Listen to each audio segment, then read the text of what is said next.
Hello and welcome to CoreTV News on the Hour. I am Omotayo Alo.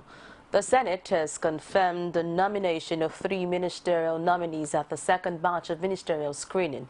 They are Adiba Shitu representing Oyo, Gladys Omoleye Daramola representing Ondo, and Khadija Buka Abba Ibrahim representing Yobe State, respectively.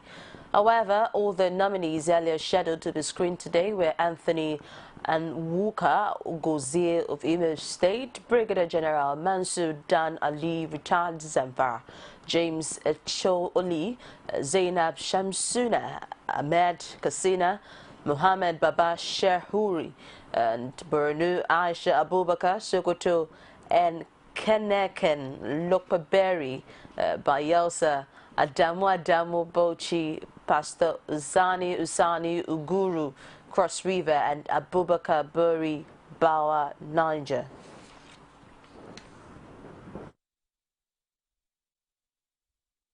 As small as I am, as young as I am, I think I have adequate ideas about how government can ensure that everybody is educated, both those who are currently unemployed and those who are underemployed. So I want to say that education is the way to go if indeed we are serious about, curbing effectively, youth excesses and restiveness. On lawmaking under my watch, we considered and reviewed the transport sector and other reform bills presently before the National Assembly. 1. Transport Commission Bill 2015. 2. Ports and Harbour Bill 2015. 3. Road Funds Bill 2015. 4. Road Sector Reform Bill 2015. 5. Inland Waterways Bill 2015. 6. Competition Bill 2015. 7. Postal Services Bill 2015. And 8. The Nigeria Railroad Bill 2015. These bills, when passed into law, will create jobs and attract private sector investments. The Court of Appeal has adjourned indefinitely the judgment of the appeal found by Senate President Bukola Saraki against his arraignment at the Code of Conduct Tribunal. Saraki is asking the appeal court to nullify the proceedings of the tribunal and to also set aside the criminal charges filed against him by the federal government on account of being illegal and unlawful. The appellant counsel, Kehinde Elijah, who spoke to journalists, said the court will notify counsel to the parties in the suit when the judgment is ready. The judgment is not ready, and that the court will advise all counsel involved when the judgment is ready.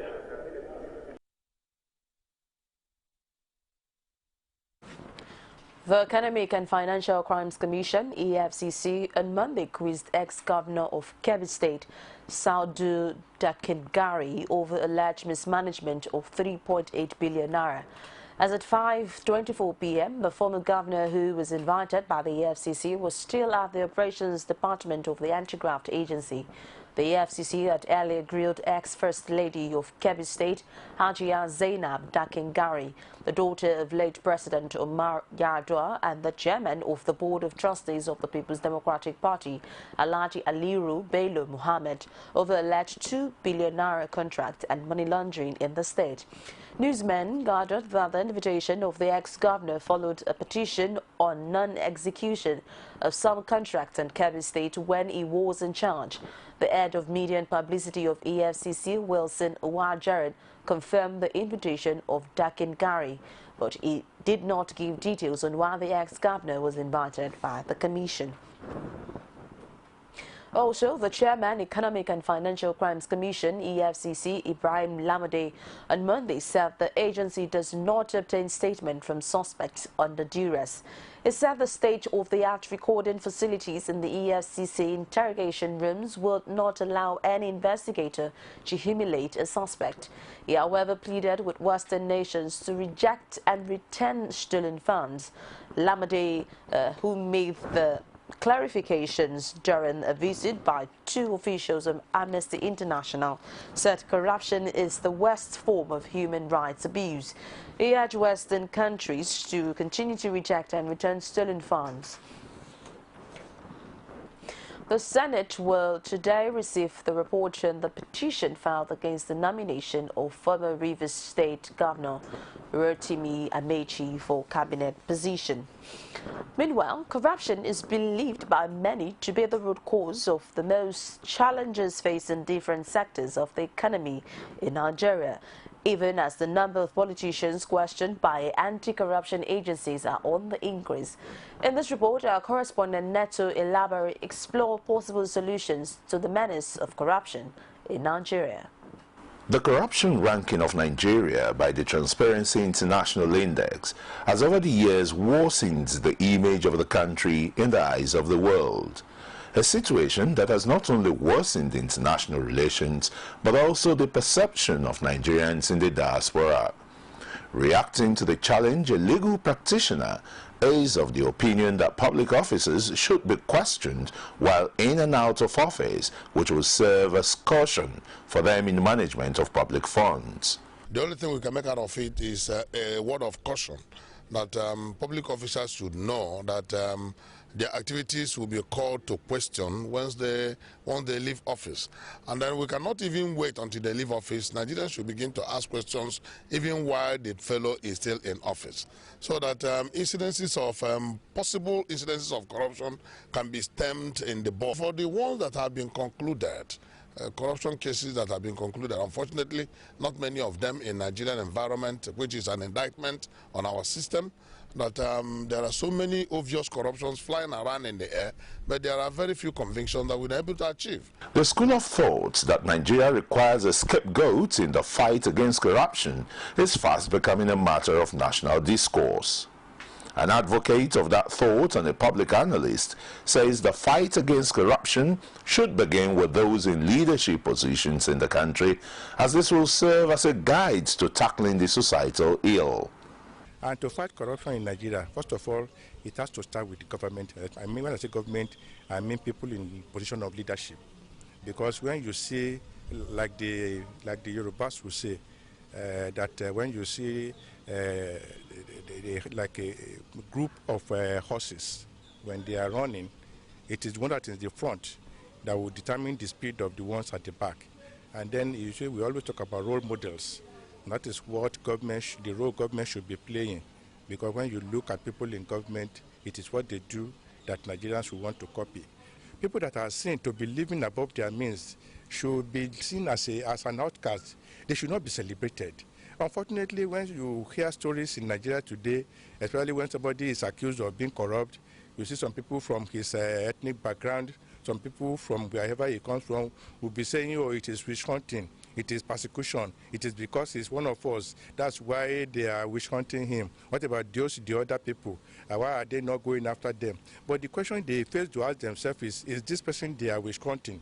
It is however expected that the anti-corruption stance of President Muhammadu Buhari's administration will match words with action and rid the country of the monstrous menace. We'll be back with more stories after the break.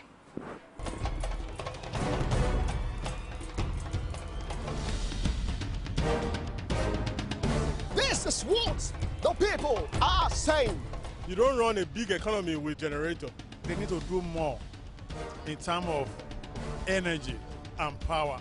Many things to do for this Nigeria about lights, water, and new TT. For Nigerians that are not gullible, we know that good laws have done nothing good for this country. Buhari won the election convincingly. Talk to our husband that you should keep promise about what you said, and because people are watching you, you know, another election is coming. Because some people will strong for Yoruba land, will be strong man. We don't die. This nation is moving forward. The best is going to take place. The people giving voice to the voiceless.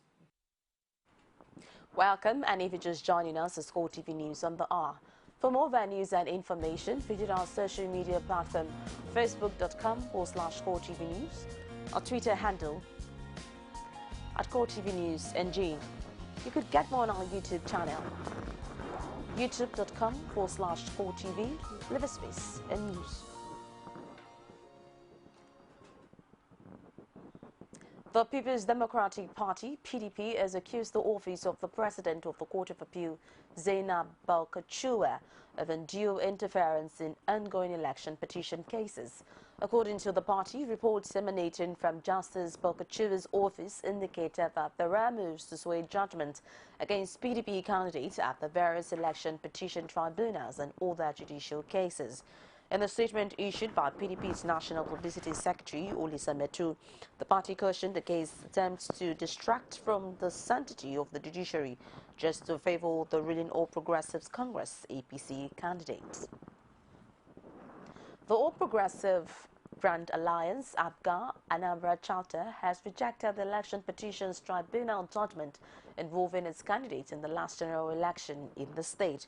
Tony Ifeanyi, APGA's secretary in the state, speaking at a news conference in Akwa, says the party will contest the judgment at the appeal court, adding that the party is dissatisfied with the judgment. Ifeanyi claimed that the party won all the National Assembly elections on March 28, adding that it has resolved to seek redress at the appeal court. Tribunal judgments in the state and cases arising from the last general elections was only in favor of Dozie Nwankwo, who won his tribunal case against PDP's Nnamdi Eze for Anna Ocha Dunu Kofia in Chigoka Federal Constituency. Other candidates of APGA, including Victor Ume, who contested Anambra's Central Senatorial District, all lost at the tribunal. The Joint Account Allocation Committee of the FCT has distributed 1.5 billion naira to 6 area councils of the Federal Capital Territory, being monies accruing to them from the Federation account. FCT Permanent Secretary John Chukwu, who disclosed this on Monday, said that the meeting was sequel to an earlier one by the Federation Account Allocation Committee on September 22, 2015. According to him, the sum comprises statutory revenue allocation of 5,999,122,000, added a tax index of 8,933 naira, and exchange rate gains in the August of 861, totaling the amounts being recovered by the Commission. The Permanent Secretary revealed that Abuja Municipal Area Council received the highest share of the money, followed by Bori Area Council with a closer amount. Others are Gwagwalada Area Council with quite a substantial amount of money. Kuje Area Council got a bit of amount, and Kwali Area Council received similar amount, and Abaji Area Council, which received the lowest share of last month's August 2015 share of the amount released. Students of the Lagos State University have put together a conference they say is aimed at empowering the youth to agents of positive change. Our correspondent Neto Elabare, who was there, has details. With the oft-repeated saying, the youths are the leaders of tomorrow. At the back of their minds, members of the executives of the Lagos State University Student Union have put together a forum tagged the role of Nigerian youths as proponents of positive change. Speaking at the forum, Planning Committee Chairman says the leadership of the union wants ideas that will move the nation forward. Change actually starts from very small things. Small things that will become the big things that we seek. So I believe that we are starting with our young hands and are trying to be the change that we seek in our nation, in our environment. This year we are at our 3rd year. It's an initiative of the Students' Union executive members domiciled at the College of Medicine. We've started this over 3 years now, and it's been awesome. That's just the experience about the conference. We've basically, the aim underlining having the conference annually is that we looked at the fact that youths around Nigeria have to have a platform of being empowered. youths around Nigeria have to have a platform whereby they will be able to learn one or two things that would guide them in their leadership sojourn. For the Vice President of the Union, youth should rise above their limitations and challenges by seeking for knowledge that will uplift them. Creating an awareness for youth to be groomed in how to acquire leadership skills. And looking at this conference, we're expecting people from all aspects of life, from the governmental to the private sector. So it's actually aimed to nurture the minds of youths. For the Secretary of the Union, the forum is aimed at empowering youths for positive change. We also reach out to youths from different ends of the country, and we bring them together. We try to impact on them the various leadership skills that they need to actually forge on in life, all that they need to make their own impacts in this generation. It would enable them to influence those around them and also influence the environment in which they find themselves. The youths of the nation seem to have caught the bug of the change mantra of the Buhari administration. Time will tell if the lessons of this conference will impact positively on the conduct of the youths. Enafiok Essien has been appointed the new Vice-Chancellor of University of Unio, according to a statement issued by the university and signed by the Registrar Edak Mondak. The statement made available in Uyo on Monday noted that the appointment would take effect in December. It stated that Essien is a professor of commercial law, a two-time dean, faculty of law, and chairman committee of deans, Uni Uyo. Essien is taking over from Comfort Echo, who is completing a 5-year tenure as Vice-Chancellor University of Uyo at the end of November 2015. It added that the emergence of Essien followed a painstaking, thorough and uncompromising and transparent process and urged the university community to give him the support he requires to succeed. Engineers to structural engineers indicted in the 6-story synagogue church of All Nations building collapse have urged the Federal High Court in Lagos to dismiss a preliminary objection to the suit by the Lagos state government. The engineers Oladele Ogundeji and Akimbella Fatiregun are praying the court to squash a district coroner's verdict which found them culpable after an inquest. They filed separate suits against the Lagos State Commissioner of Police, the Council for the Regulation of Engineering in Nigeria, Koren, the State Attorney General, and the district's coroner.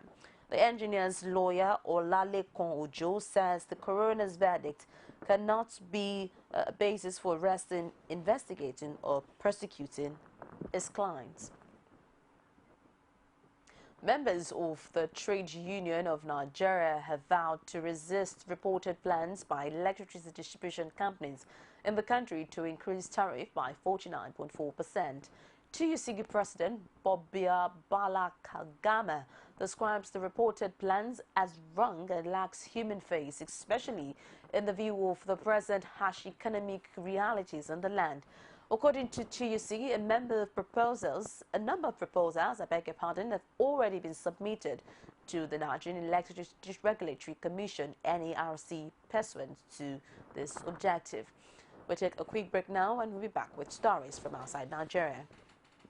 You can now watch CoreTV News live from anywhere in the world on our website, www.coretvnews.com. Click on Live TV on our website and watch us live. And welcome to CoreTV Primetime Days. To follow us on Twitter, click on Twitter icon on our website. On Facebook, click on the Facebook and YouTube to see all our previous news production. You can also watch us live on YouTube. Click CoreTV, leave a space, then News. CoreTV News, our 24-hour news station. Welcome, and on the foreign scene, at least 45 people have been killed in Russian airstrikes on a rebel-held area of northwestern Syria. The Syrian Observatory for Human Rights reported that Russian warplanes bombed the rugged Jabal al-Kharaj region of Latakia province on Monday afternoon. The commander of a Western-backed Free Syrian Army Brigade and the families of rebels were among the dead, it added. Russia said it had targeted Islamic State militants in Latakia on Monday. However, activists say the jihadist group has little or no presence in the coastal province, which is a stronghold of President Bashar al-Assad's Alawite sect. Also, South African Olympic and Paralympic athlete Oscar Pistorius has been released on the house arrest nearly 1 year after he was jailed for killing his girlfriend. Pistorius, 28, was found guilty of culpable homicide, manslaughter of his 29-year-old girlfriend at a trial in October last year.